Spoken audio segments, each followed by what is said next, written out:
Welcome back. Thank you for staying with us. Moving from our online studios back to the main studio now, we're being joined by our political correspondent, Sheun Okinbalo. Sheun, thanks for coming on the program. Thank you, Victor. You were on the field. I mean, you saw what was going on, the card readers, and we also were calling others who were on ground in other states where the PVC, I mean, the card readers were being tested. But what did you make of it? What is your take on this PVCs, looking at what you saw on the ground and also reports that came in from the various bureaus?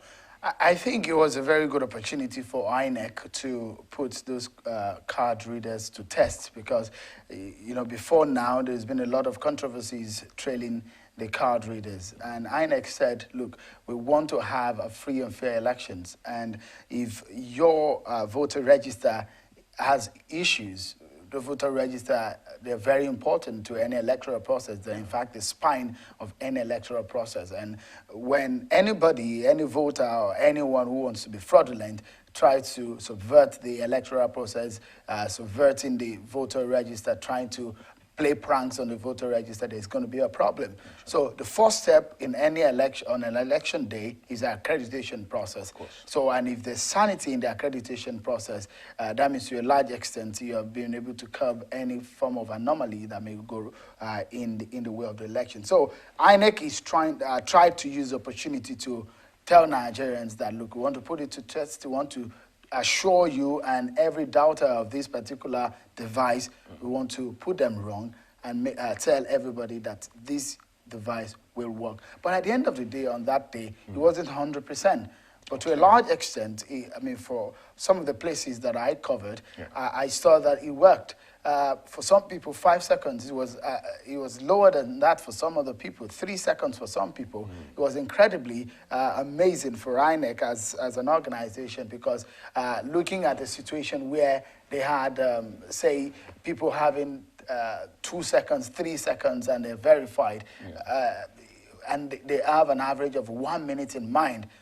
It's a success story for them. Sure, it is. But in some other areas where they're expecting at least 1 minute and they got 4 minutes, 3 minutes. But a lot of things came up at the end of the day also because the commission now discovered that you can actually use your index finger aside your thumb. Oh. You can actually use a thumb. The thumb will work, but again, they've discovered that the index finger will also work. These are some of the things I discovered with some of the INEC officials on the field. Okay, now someone on the hangout just raised the issue of network, and because our correspondent in Mina said in farm areas the PVC, the card readers were kind of faulty. So I don't know what kind of networks will they be using since now that has been discovered.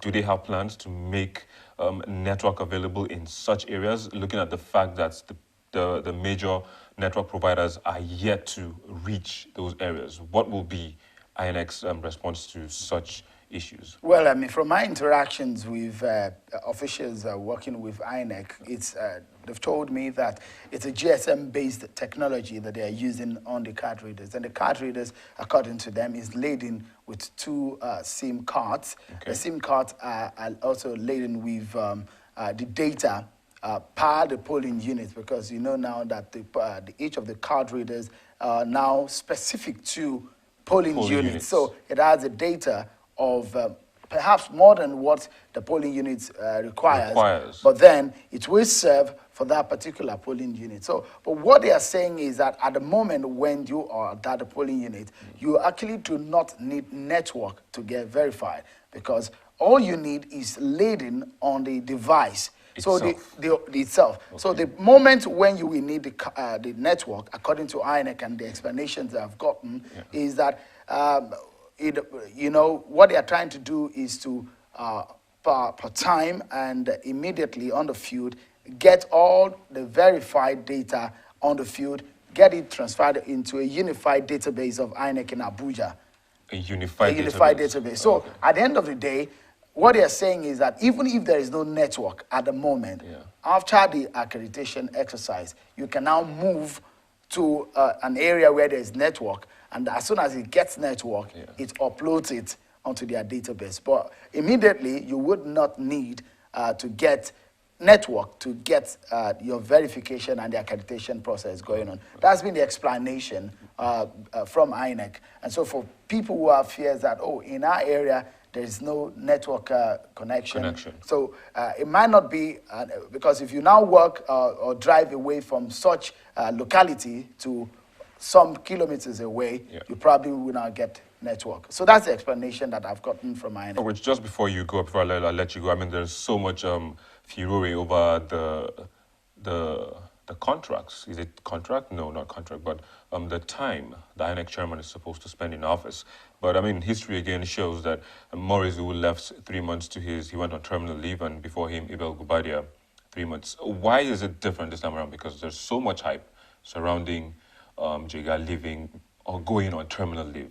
Why is it different this time around? You know, Victor, I mean, following political developments for several years, one will know that in an election period, there is nothing that comes up that is not controversial. From the postponement, it's controversial. From the issue of the PVC, controversial.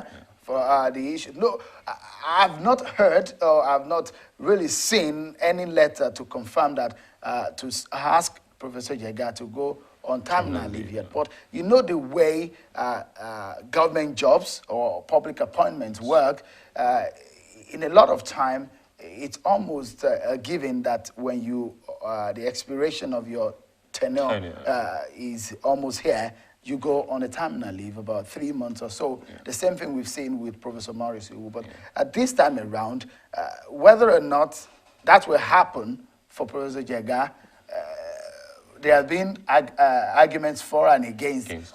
But then I think we should allow it to come out first. Then we should now debate whether it's fair or not fair. But is it according to the statutes or the ethos of public appointments? If it is, then I think those who are clamoring, are making the noise now, may just have to rethink. And if it's against it, then to a large extent, there must be a rethink on either parties. But then, Victor, there is nothing that will come up in this period that won't generate controversy. Seun Okinbale, thanks for coming to the program, our political correspondent. You're welcome. Thank you for coming this afternoon and sharing your thoughts.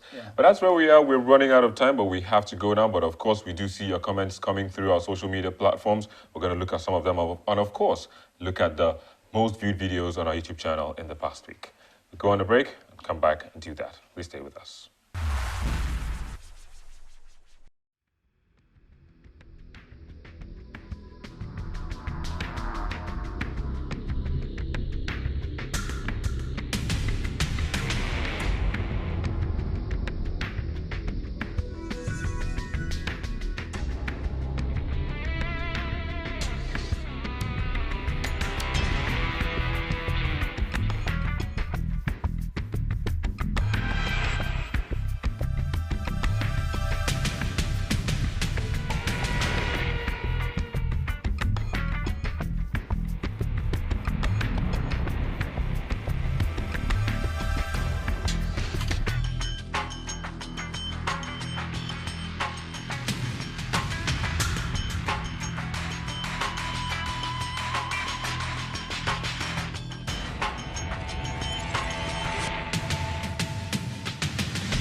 This week's top videos begins with the spokesman of the Goodluck Jonathan campaign organization telling Nigerians his reasons for dumping the opposition APC for the ruling PDP. Because when I saw the monster and the darkness and the evil that I saw in the APC, I said, well, may God forgive me, and I went back to my family, and I'm very happy to be there, and I'm happy to be playing a key role, having seen the light. So as far as I'm concerned, Every politician in this country has to live with his choices and his own. Don't question my convictions. I have never questioned the convictions of Buhari as an individual in terms of his choices. Neither Tinubu's, neither anybody else. Certainly not my good friend Nasir Rufai.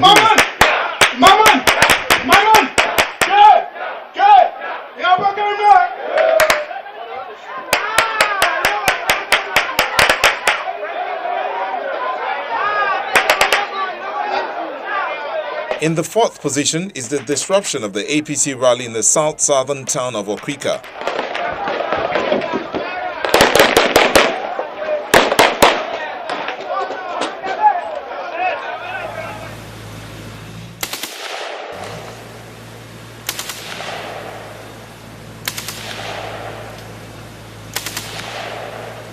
Third most viewed video is the aerial bombardment of Boko Haram stronghold in Baga by the Nigerian military.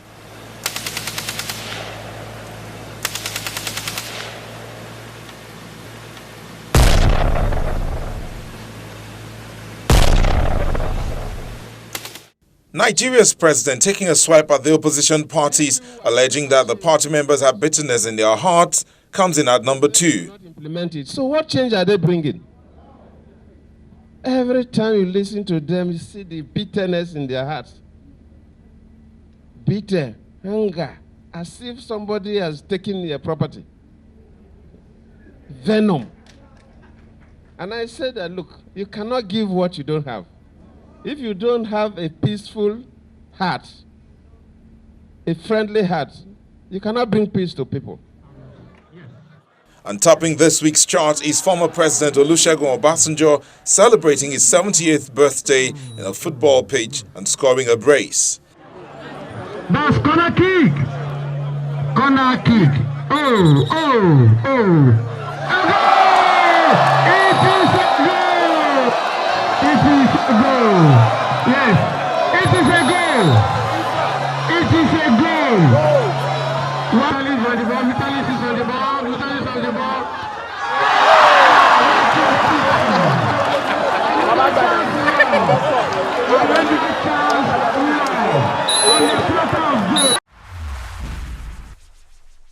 What a way to mark your birthday. A brace is not a bad one for any football player. The test conducted by INEC on the use of card readers has proven that the device is not 100% effective, but Nigerians remain confident it will help in curtailing electoral malpractices in the country. And as you heard those on the Hangout say, they are mostly calling for a change in the system, insisting that the person does not really matter. Well, we end the program on this note, but as always, continue on the social media addresses showing on your screen.